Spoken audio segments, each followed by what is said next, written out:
காதல் வந்தும் சொல்லாமல் உனக்கு எதுவுமே தெரியாது தம்பி, நீங்க தான் பாத்துக்கணும் அவளை. சின்ன பிள்ளை விளையாட்டு போல ஏதாச்சும் தப்பா பேசியிருந்தா கூட நீங்க தான் மன்னிச்சுக்கணும். மனுஷா, உங்க அம்மா அழுக்குறாங்கல்ல, அழுக்காதீங்கன்னு சொல்லு. மச்சான், டேய் மச்சான், என்னடா பண்ணிக்கிட்டு இருக்க? என்ன ஆச்சு? டேய் மச்சான், அவளுக்கு கல்யாணம் ஆகி வேற ஒருத்தன கூட அவ சந்தோஷமா தான் நின்னுகிட்டு இருக்கா பாரு. அவ பாட்டுன்னு சந்தோஷமா தான் நின்னு பேசிக்கிட்டு இருக்கா. நீதான் பைத்தியக்கார மாதிரி அவ என்ன லவ் பண்றா. உண்மையா லவ் பண்ணா கடைசி நிமிஷத்துல கூட வர்றதுக்கு வாய்ப்பு இருக்கு. நம்ம அங்க போயே நின்னே ஆகணும்னு சொல்லிட்டு பைத்தியக்கார மாதிரி அதையும் இதையும் வளர்ந்து கூட்டிட்டு வந்து என்னதான் சொல்றதுன்னு தெரியல. எவனோ ஒருத்தன் தாலி கட்டுறத பாக்கிறதுக்கு தான் இவ்வளவு தூரம் வந்து இங்க உட்காந்துகிட்டு இருக்கோம் போல. உன்கிட்ட தானே கேக்குறேன், என்ன உன்கிட்ட தானே கேக்குறேன், என்னன்னு சொல்லி தொலைய. அது உண்மையாவே லவ் பண்ணலடா. ஆமா, லவ் பண்ணல.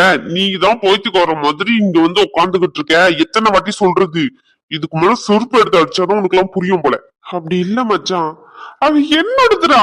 எப்படி வேற ஒருத்தர் தாலி கட்டினா? உன்னோடுதா? ஆமா, நினைச்சுக்கிட்டு இரு உன்னோடதுன்னு சொல்லிட்டு. இங்க பாரு மச்சான், ஒரு அளவுக்கு தான் சொல்லிட்டேன் எல்லாம். இதே மாதிரி பேசிக்கிட்டு இருந்தேன்னு வச்சுக்கிய வேற மாதிரி ஆயிரும்.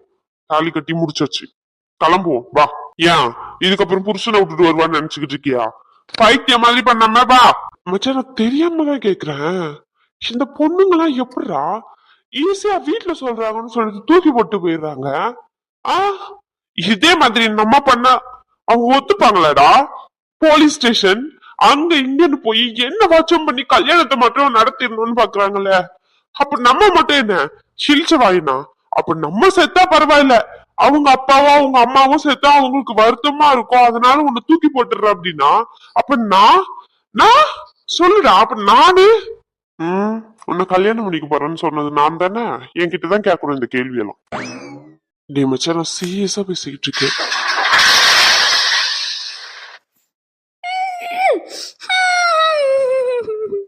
மச்சான், உள்ள பொண்ணு சத்தம் கேக்குதுடா. இப்ப பொண்ணு சத்தம் கேட்கும்னுவ, அதுக்கப்புறமா குழந்தை சத்தம் கேக்குதுன்னுவ. எங்க 2 பேரும் கல்யாணம் ஆகி குழந்தைய பிறந்துட்டுன்னுவ. கேக்குறவன் கேன பத்தியா? டேய், எனக்குள்ள கேக்குதுன்னு சொல்ல, ரூம்குள்ள கேக்குதுன்னு சொல்றேன். இது போட்டி வச்சிருக்க ரூம்குள்ள உனக்கு சத்தம் கேக்குது அப்படிதானே? சத்தியமா கேட்டுச்சுடா. வளரலடா, சத்தியமாடா.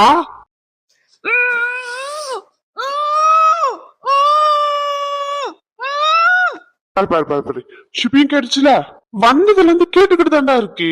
அப்பவே கேட்டுச்சு. சரி, அப்பவே சொன்ன இதை குடிச்சிட்டு வளரன்னு சொல்ல போறீன்னு சொல்லிதான் அமைதியா இருந்தேன். ஷிப் ஏதோ சத்தம் கூட கேட்டுச்சுல்ல, கீழே விழுற மாதிரி கேக்குதுதான். ஆனா உள்ள என்ன இருக்க போகுது? ஏதாச்சும் பூனை எலி எதுனா இருக்குமா இருக்கும். டேய், மனுஷன் கத்திருக்கும் பூனை எலி கத்திருக்கும் சத்தம் வித்தியாசம் தெரியாமையா இருக்கேன் நானே. ஓ அப்படி. தூரத்துல அந்த ஃபேன் மேல இருக்கு. எத்தனை ஃபேன் இருக்கு சொல்லு பாப்போம். அது ஒரு 2-3 இருக்குன்னு நினைக்கிறேன். 2-3? இப்ப எதுக்கு அதெல்லாம் கேட்டுட்டு இருக்க? கண்ணால பாக்க முடியுது அந்த ஃபேன் எத்தனை இருக்குன்னு சொல்லிட்டு. அது சாருக்கு கண்ணு தெரியலையா? யாரோ ஒருத்தவங்க ரூமுக்குள்ள இருக்காங்களா, அது கேக்குதான். சரி, அதெல்லாம் விடு. உனக்கு கேட்டுச்சா இல்லையா அதை மட்டும் சொல்லு. கேட்டுச்சுதான். ஏதாச்சும் பூனை எதனா தட்டி விட்டு இருக்கோம். அதுக்குன்னு என்ன கதவு உடைச்சுக்கிட்டு உள்ளே போக முடியும்? பைத்தியம். டேய், எங்கடா போற? சீரு வர. என்ன கண்டுபிடிச்சாச்சா? மச்சான், உள்ள பொண்ணை கட்டி போட்டுருக்காங்கடா. டி குடியற நாயே, போதையில வளரணும்னு வச்சுக்கோ, வந்து வாய உடைச்சிருவேன். சத்தியமா இங்க வாய.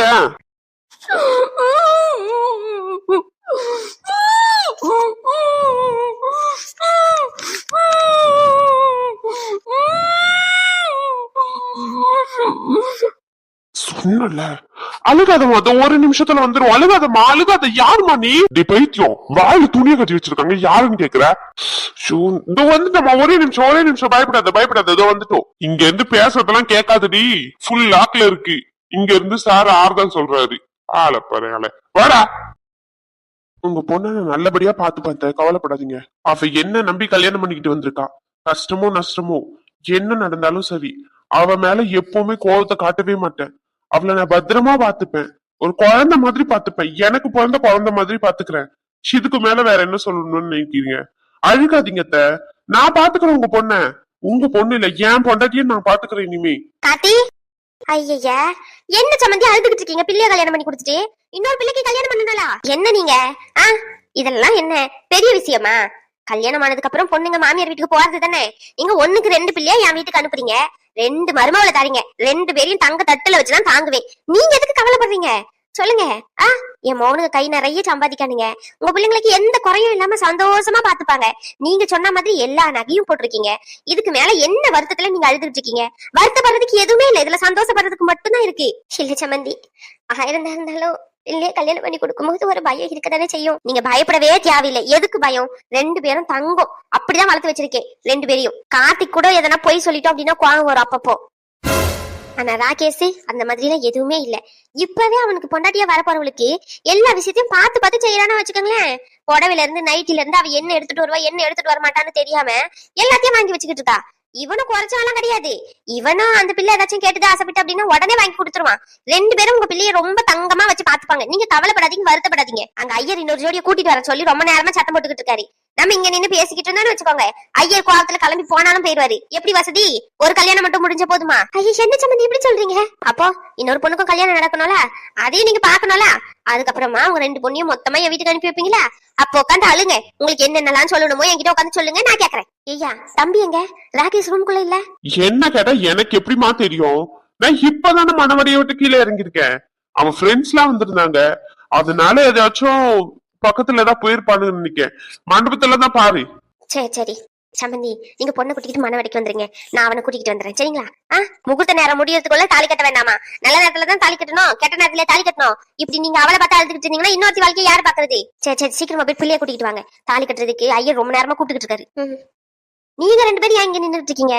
அங்க வந்து உட்கார வேண்டியதானே? அங்க உட்காருவோம். நீ எதுக்கு புடிச்சு வச்ச பிள்ளையார் மாதிரி இங்க நின்னுக்கிட்டு கிடக்கா? ஐசாவை கூட்டிட்டு வா. சொல்லிட்டு பண்ணது காதுல உள்ளியோ? தாலி கட்ட நேரமாச்சு.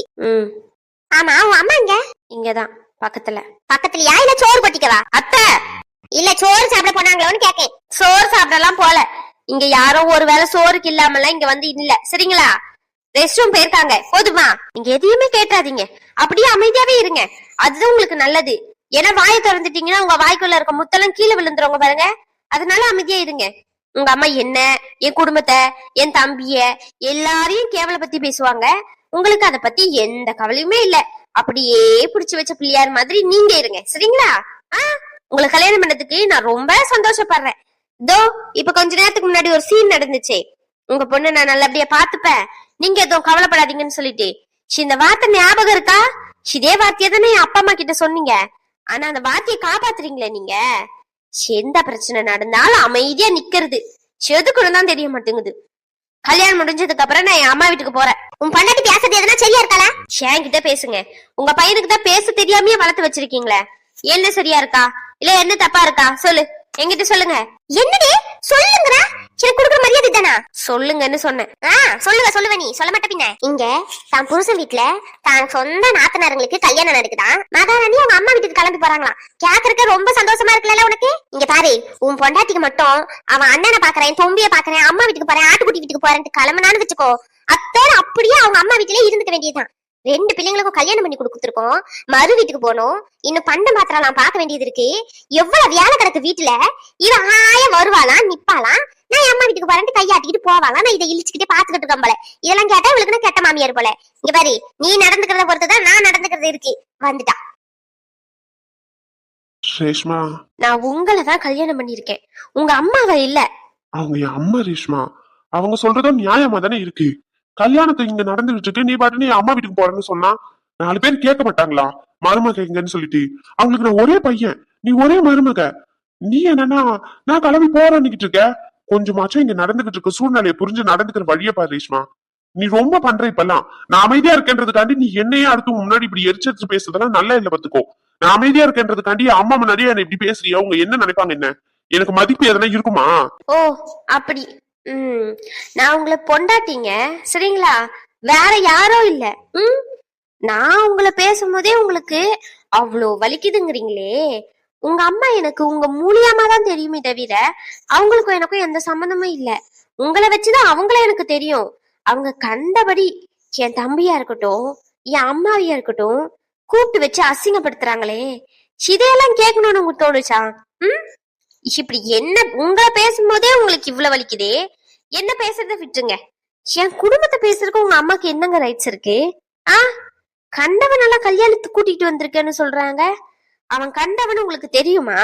அவன் எவ்வளவு சம்பாதிச்சா இவங்களுக்கு என்ன? அவன் 10,000 சம்பாதிக்கிறான், 20,000 சம்பாதிக்கிறான், என் கால் தூசிக்கு வருமா அப்படி இப்படின்னு சொன்னாங்களே. இப்போ அங்க நீங்களும் தானே இருந்தீங்க எங்க வீட்டுல. எங்க வீட்டுல என்ன சொன்னாங்க? 50,000 சம்பாதிக்க போறான், அவன் தான் போவாம இருக்கான் அப்படின்னு சொன்னாங்களா இல்லையா? இதெல்லாம் எதனால நினைக்கிறீங்க? உங்க தங்கச்சி லவ் பண்ணதுனால. அவன் வாழ்க்கையும் பார்க்க முடியாம, அடுத்து என்னன்னு யோசிக்க முடியாம அங்க நீயே நின்னுகிட்டு இருக்கா. ஆனா உங்க தங்கச்சி அடுத்து என்னன்னு சொல்லிட்டு கிளம்பி போயிட்டா. என் தம்பிதான் பாவம், அவன் பித்து பிடிச்சா மாதிரி அங்கேயும் இங்கேயும் தெரிஞ்சுக்கிட்டு இருக்கான். இதெல்லாம் உங்களுக்கு கேக்குறதுக்கு தெரியாது. இது நான் எதனா உங்க அம்மாவை எதிர்த்து பேசிட்டா போதும், என் அம்மாவை ஏன் பேசுறேன்னு கேட்க வேண்டியது. இப்ப என் தம்பி உங்களை விட அதிகமா சம்பாதிக்கிறான். சரி, அப்புறம் பேசிக்கலாமா? என்ன அவனை கேள்வி கேட்டுட்டு இருக்கியோ? அவரை தானே கல்யாணம் பண்ணிருக்கேன், அப்ப அவரை தான் கேள்வி கேட்கணும், உங்களையா கேட்க முடியும்? நீங்க தான் உங்க இஷ்டத்துக்கு பேசிட்டு நீங்க பாட்டுன்னு போயிடுறீங்களே. இன்னொன்னு தெரிஞ்சுக்கோங்க, நீங்க ஏன் இவ்வளவு திமிரா பேசுறீங்கன்னு எனக்கு நல்லாவே தெரியும். அனிஷா கல்யாணத்தை விட உங்களுக்கு மனிஷா கல்யாணம் ரொம்ப முக்கியம். ஏன்னா அவ என் தம்பிய லவ் பண்ணால, எங்க இந்த கல்யாணத்தை நிறுத்திட்டு பாதிலே ஏந்தி போயிருவாளோன்னு சொல்லிட்டு உங்களுக்கு ஒரு பயம்.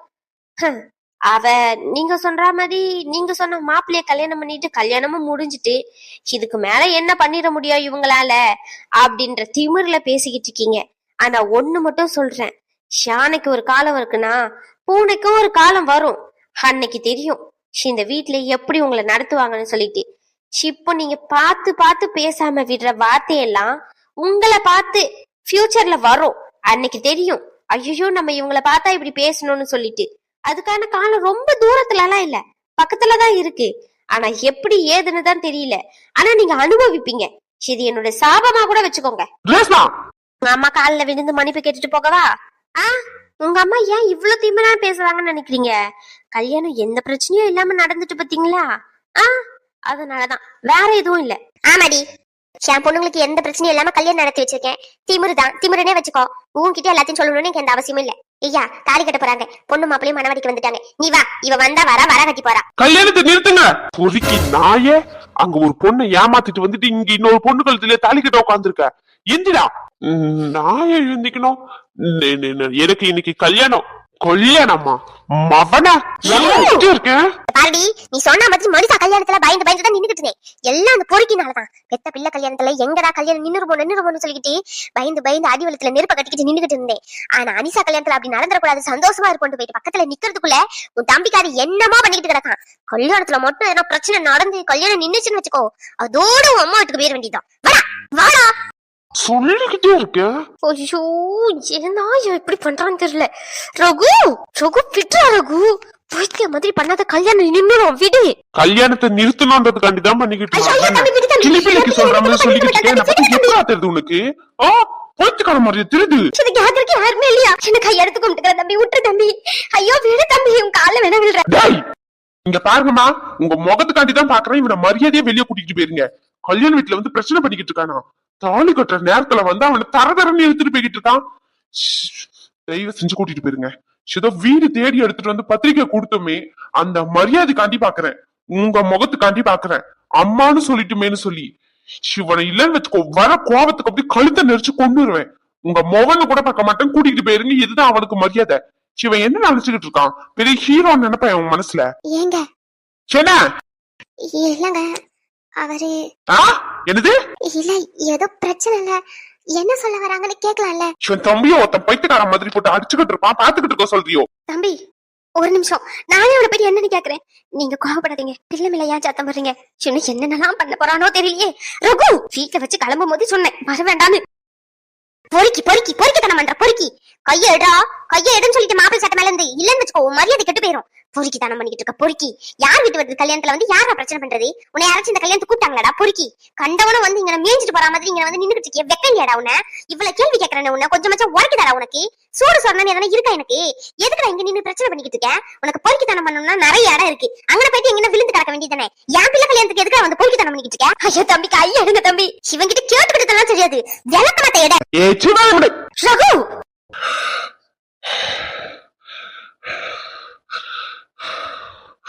ஏதோ சொல்லிக்கிட்டு இருந்தே கொஞ்ச நேரத்துக்கு முன்னாடி, என் தொம்பிக்காரன் இப்படிப்பட்டவன் அப்படிப்பட்டவன், இவ்வளவு சம்பாத்தியம் பண்றான், அப்படி சம்பாத்தியம் பண்றான், இது அது இது நான பொண்ணு குதின்னு குதிச்சுக்கிட்டு இருந்தியே. இதுதான் அவன் பண்றதா? கண்டவெல்லாம் இந்த கல்யாணத்துல வந்து உட்காந்துக்கிட்டு ஆதிக்கம் பண்ணணும்னு என் தலையெழுத்துன்னு கொஞ்ச நேரத்துக்கு முன்னாடி சொல்லிட்டு வந்ததுக்கு இவன் பொண்டாட்டிக்காரி என்னமா குதிச்சுக்கிட்டு வந்தா. நீங்க தாமல இருந்தா சொல்லு, நீங்க தானே இருந்தா. என்ன சொன்னா அதுக்கு? என் தம்பிக்காரனை தப்பா பேசிட்டாங்க, என் குடும்பத்தை தப்பா பேசிட்டாங்க, இனிமே இந்த வீட்டுல இருக்க மாட்டேன், கல்யாணம் முடிஞ்சதுக்கு அப்புறம் என் அம்மா வீட்டுக்கு போவேன், பெட்டி படிக்க தூக்கிக்கிட்டுன்னு சொன்னாலே உன் பொண்டாட்டிக்காரி கேளு. என்ன ஏதுன்னு சொல்லிட்டு கேளுல, அவன் மூஞ்ச பார்த்து கேளு. நாலு அப்பாப்பு எங்க அடிக்க சொல்லுங்க பாப்போம், கைய உடைச்சிட்டு தான் போவேன். இப்பெல்லாம் பேசுறா, இப்பெல்லாம் பேசக்கூடாதியா. மாப்பிள்ளை பத்தி இப்படி சொன்னா எப்படியா? என்ன மேல உனக்கு பிரச்சனை? நல்லா தானே இருந்தா, கல்யாணம் முடிகிற வரைக்கும் நல்லா தானே இருந்தா. இப்ப என்ன திடீர்னு வந்துட்டு உனக்கு? ஆதி எங்க? அந்த பையன் எங்க? அவன் கூட இருக்கிற வரைக்கும் நல்லா தானே இருந்தா. வாழை முதல்ல இங்க கிளம்புவோம், அவன் வரைக்கும் சேர்த்துட்டு அழிச்சிட்டு இங்க கிளம்ப வேணாம். உன் அப்பா கிட்ட பதில் சொல்ல முடியாது ரகு. வா ரகு, இங்க கிளம்பிடுவோம். வாயா வேண்டாயா, வாத்தி விட்டுறதியா. அவங்கதான் கண்ட மணிக்கு நாகரிகம் தெரியாம பேசுறாங்கன்னா நம்மள போய் பேசணும்னு இல்லையா? வா வந்துறியா, எந்தியா போவோம். இந்த கல்யாணத்தை நிறுத்திட்டு தான் வருவேன். கையெடுங்க. அது நான் உயிரோட இருக்க வரைக்கும் நடக்காது. அத பத்தி எனக்கு கவலை இல்ல. இங்க என்ன நடந்தாலும் சரி, இந்த கல்யாணம் இப்போ நடக்காது. அவ்வளவுதான். சிவனுக்கு இன்னைக்கு கல்யாணம் இல்ல. அதுதான் ஏன் ஏன் என்ன ரேஸ்மா இதெல்லாம்? என்ன ரேஸ்மா? எனக்கு ஒண்ணுமே புரியல. ஒரு நிமிஷம். என்ன ரகு தோ நின்னுட்டு இருக்கானே பொறுக்கி. இன்னொரு வாட்டி பொறுக்கின்னு சொன்னா பொறுக்கி பையில தொடப்பக்கட்டை எடுத்துட்டு வந்து பிஞ்சிரும். அந்த தொடப்பக்கட்டையை எடுத்துட்டு வந்து கையில ரெடியா வச்சுக்கோங்க. யாருக்கு பிய்ய போகுதுன்னு சொல்லிட்டு இன்னும் கொஞ்ச நேரத்துல தெரிஞ்சிரும். டே மச்சான் ஆதி. ரகு என்னையா நடக்குதுங்க? எனக்கு ஒண்ணும் புரியல. சொல்லுவாமா, பக்கத்துல ஒருத்த மாலையும் கழுத்துமா நின்னுட்டு இருக்கானே, அவனே சொல்லுவான் இந்த பொண்ணு யாரு என்ன ஏதுன்னு சொல்லிட்டு. சொல்லிதானே ஆகணும். சொல்லனா இங்க இருந்து போக முடியாது.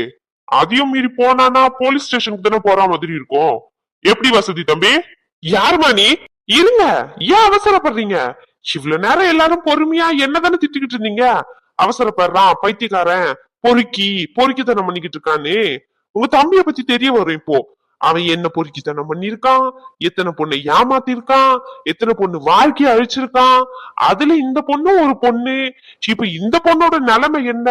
அதை கேட்டு இங்க மண்டபத்துக்கு வந்தா பாவம் அந்த பொண்ணையும் சேர்த்து அடைச்சு போட்டு மேல கட்டி போட்டு வச்சிருந்த கதை எல்லாத்தையும் லைனா ஒண்ணு ஒண்ணா ஊத்து விடுவான். பொறுமையா உட்காந்து கேளுங்க, நல்லா இருக்கும். ரகு, நீ சொல்றது உண்மையா? உண்மைதான். இவன் என்ன லவ் பண்றன்னு சொல்லி என் பின்னாடியே சுத்தனோட இல்லாம 2 பேரும் புருஷன் பொண்டாட்டியாவே வாழவும் செஞ்சோம். என்ன கல்யாணம் பண்ணிக்கிறன்னு சொல்லி அதையும் இதையும் பேசி என்னை ஏமாத்திட்டான். கடைசியா ஒரு நாள் வந்து எங்க வீட்டுல பொண்ணு பார்த்துட்டாங்க. என்னால உன்னை கல்யாணம் பண்ணிக்க முடியாது, என் அம்மாவும் என் அப்பாவும் சொல்றதான் கேப்ப அப்படின்னு சொன்னான். நானும் சரி, இப்பவே நம்மள வேண்டான்னு சொல்லி ஒதுக்குறானே, இதுக்கு மேல வேண்டான்னு சொல்லிட்டு நானும் அத்தோட விட்டுட்டு போயிட்டேன். அதுக்கப்புறம் 3 மாசம் கழிச்சு பார்த்தா வேற ஒரு பொண்ணு கூட சுத்திக்கிட்டு இருக்கான். நாங்க 2 பேரும் ஒன்னா இருந்ததுனால எனக்கு வயித்துல குழந்தை உண்டாயிட்டு 3 மாசம் கழிச்சுதான் தெரிஞ்சிச்சு. வீட்டுல சொன்னேன், வீட்டுல வெளியே விரட்டி விட்டுட்டாங்க. இதுக்கெல்லாம் நாங்க பொறுப்பேற்றுக்க முடியாதுன்னு சொல்லி இவங்கிட்ட போயிட்டு எவ்வளவோ கெஞ்சினேன். அத கலைக்கிற வரைக்கும் ஹாஸ்பிட்டலுக்கு எல்லாம் கூட்டிட்டு போனான். அதுக்கப்புறம் ஹாஸ்பிட்டல்ல இருந்து என்னாச்சு ஏதாச்சுன்னு எதுவுமே தெரியல.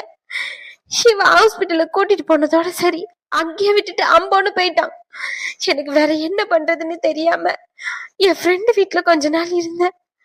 அங்க இருந்து இவனுக்கு கல்யாணம் தெரிஞ்சு இவன் ஃப்ரெண்டு மூலியமாவே இங்க மண்டபத்துக்கு வந்தேன். அவங்கதான் ஹெல்ப் பண்ணாங்க இவனுக்கு கல்யாணம்னு சொல்லி. இங்க வந்து இவங்கிட்ட கேட்கலான்னு பாக்குறதுக்குள்ள அவ ஃப்ரெண்ட்ஸ் எல்லாம் எனக்கு கடத்தி மேல கொண்டு போய் கை காலு வாயெல்லாம் கட்டி போட்டு காலையில இருந்து இவ்வளவு நேரம் பச்சை தண்ணி கூட குடிக்காம இருக்கேன். என் வயித்துல 4 மாசம் குழந்தை இருக்கு. இதுக்கு மேல இதை அபார்ஷன் பண்ண எனக்கு விருப்பம் இல்லை.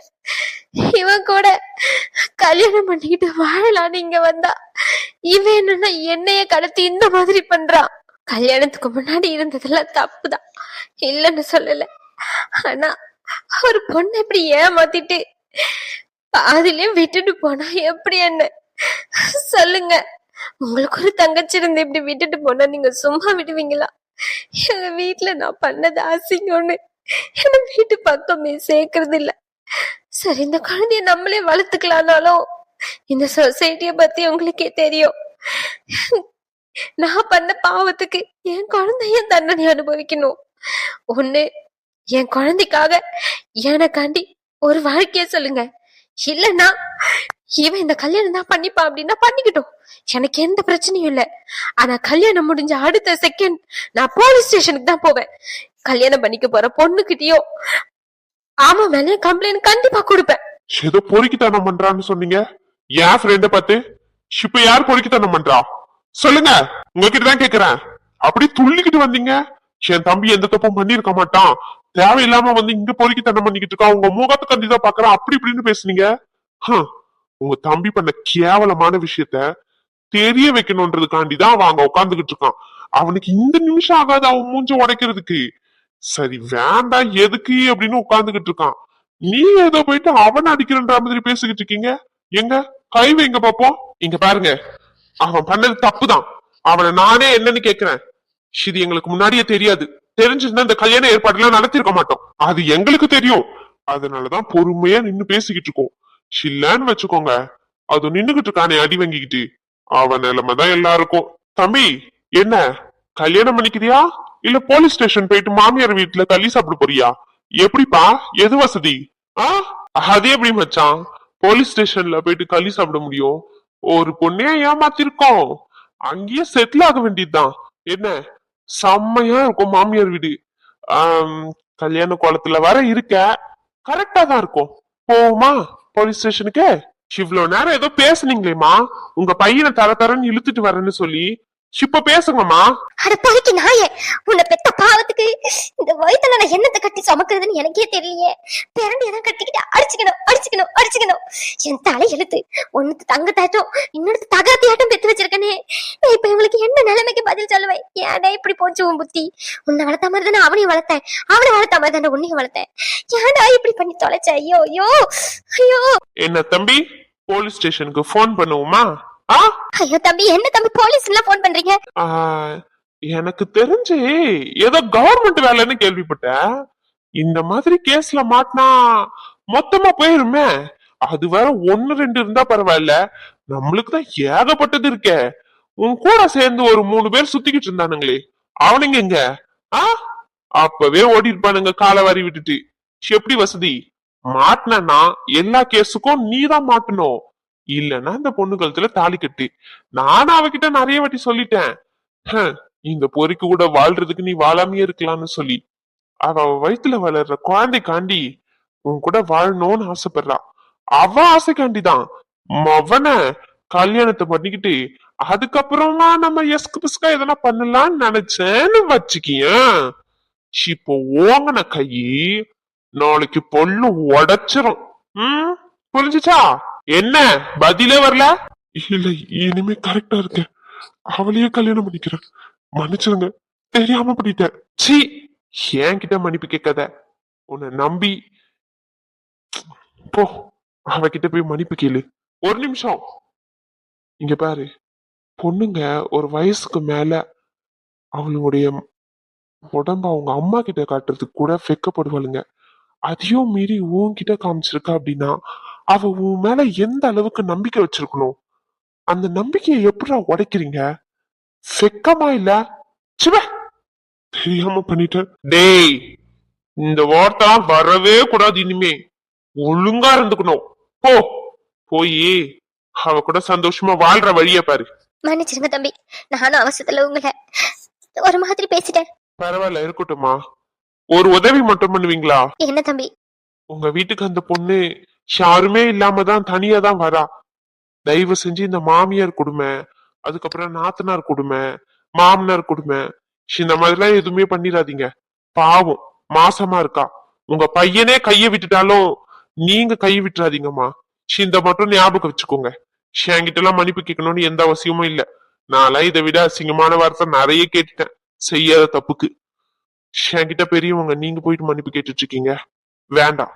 ஏங்க இப்ப தெரியுதா என் தம்பி எப்படிப்பட்டவன்னு சொல்லி? நீங்க கெடுதலே நினைச்சாலும் உங்க வீட்டு பொண்ணுக்கு எந்த தப்பும் நடந்துடக்கூடாதுன்னு சொல்லிட்டு முன்னாடி நின்னு தடுத்திருக்கான். அவனை நீங்க எப்படி தப்பா பேசுவீங்க? சினிமேச்சும் பார்த்து பேச சொல்லுங்க உங்க அம்மாவை. டேய் வாடா. சம்மந்தி என்ன சம்மந்தி இப்படி பண்ணிட்டீங்க? நல்லவன தானே சொன்னீங்க, இப்படி என் பிள்ளை வாழ்க்கையை அழிச்சிட்டீங்களே. இன்னைக்கு மனமேட வரைக்கும் ஒருத்தன் கூட ஒன்னா உட்காந்துட்டு நாளைக்கு என் பிள்ளைய தாள் ஏன் நம்ம வீட்டுக்கு கூட்டிட்டு போனா ஊர் என்ன பேசும் தெரியுமா? இந்த கல்யாணம் இனிமே நடக்காது, என் பிள்ளை பண்ணது தப்புதான்னு சொல்லி ஒரே வார்த்தையில முடிச்சிருவீங்க. எனக்கு தெரியும் என் பொண்ணோட வாழ்க்கை. அவளை இனிமே நான் என்ன பண்ணுவேன்? வாழ்க்கை அவனுக்காண்டி ஃபீல் பண்றதுல அந்த அளவுக்கு ஒர்த் எல்லாம் இல்ல. தேவையில்லாம ஃபீல் பண்றதை விட்டுட்டு மாலையை கழட்டி தூர தூக்கி போட்டுட்டு வேற வேலை இருந்தா பாரு போ. அவன்லாம் அந்த அளவுக்கு ஒர்த் இல்ல. ஊர் 1000 பேசதான் செய்யும். அதுக்காண்டி இந்த அளவுக்கு வருத்தப்படணும்னு எந்த அவசியமும் இல்ல. நம்மளுக்கு நம்ம எப்படின்னு தெரிஞ்சா போதும். அக்கா கூட இருக்கவா? அக்கா கூட இரு. அவங்க அழுகுறாங்க பாருமா, ஏதாச்சும் ஆறுதல் சொல்லு. என்ன சம்மந்தி நீங்க சின்ன பிள்ளை மாதிரி அழுதுட்டு இருக்கீங்க? அழுகாதீங்க, நடந்தது நடந்து போச்சு. ஊரு பேசதான் செய்யும். அதுக்காண்டி இப்படி உட்காந்து அழுதுகிட்டே இருந்தா எல்லாம் சரியா போயிருமா என்ன? என் பிள்ளை வாழ்க்கை இப்படி ஆயிடுச்சு, என்ன பண்ணுவேன்? மனமேட வரைக்கும் வந்து தாலி ஏறலன்னா என் பிள்ளைய நீ யாரு கண்டிப்பா? ஒரு பிள்ளை மட்டும் கல்யாணம் முடிச்சு மாமியார் வீட்டுக்கு சந்தோஷமா போக இன்னொரு பிள்ளைய தாலி கட்டிடுறேன்னு சொல்லி ஆசை வார்த்தையை காமிச்சு மண்டபத்து வரைக்கும் கூட்டிட்டு வந்து வேறும் காலத்தோட கூட்டிட்டு போக சொல்றீங்களா? என்னால முடியல, எனக்கு நெஞ்சே வலிக்கு. ஏதாச்சும் ஆயிரம் போல. எல்லாத்துக்கும் நீதான் காரணம். ஓரமத்திலயும் ஒழுங்கா விசாரிச்சிருந்தா இந்த வழக்கு வந்திருக்காது. அவங்களே வேதனையில இருக்காங்க. இந்த நேரத்துல வந்து எல்லாத்தையும் சொல்லி காட்டிக்கிட்டு இருக்கணுமா? கொஞ்சமாச்சும் எடுத்து சொல்லு உன் புருஷனுக்கு. கிளம்பலாம் மச்சான், கிளம்பலாம். வண்டி சாவி எடுத்துட்டு வா. வண்டி சாவி உன்கிட்ட தான்டா கொடுத்தேன், ஏன் கிட்டியா? மேல விழுந்திருக்கோன்னு நினைக்கேன். நான் போய் எடுத்துட்டு வந்துடுறேன். உங்க கையை காலா முடிச்சு கேக்க என்ன மன்னிச்சிருங்க சம்மந்தி. ஐயோ என்ன என்கிட்ட போய் மன்னிப்பு கேட்டுட்டு இருக்கீங்க? நீங்க வேற நடந்ததுக்குலாம் நான் தான் ஒரு வகையில மன்னிப்பு கேட்கணும். இவன் அவசரப்பட்டு ஒரு ரகலையை பண்ணிட்டானே. நீங்க என்னன்னா இல்ல சம்மந்தி, இப்படிப்பட்ட பிள்ளைய பார்த்து நான் என்னென்ன வார்த்தை சொன்னேன். எனக்கு இதை விட்ட வேற வழி தெரியல. என் பொண்ணு உங்க பையனுக்கு கல்யாணம் பண்ணி வச்சிருக்க சம்மந்தி. உங்க கால வேண விழுற. ஐயா ஐயோ சம்மந்தி, எனக்கெல்லாம் எனக்கு தெரியுது. என்ன நீங்க நான் இவனை எப்படி உங்க பையனுக்கு என்னால எப்படி? ரேஸ்மா சொல்லு. ரேஸ்மா என்ன மன்னிச்சு ரேஸ்மா, என் பிள்ளை வாழ்க்கை. ரேஸ்மா ஐயோ அத்தை என்னங்க அத்தை, என்ன அத்தை பண்றீங்க நீங்க? நாங்களும் சொன்னா அவன் கேட்க மாட்டான். ரேஸ்மா உங்க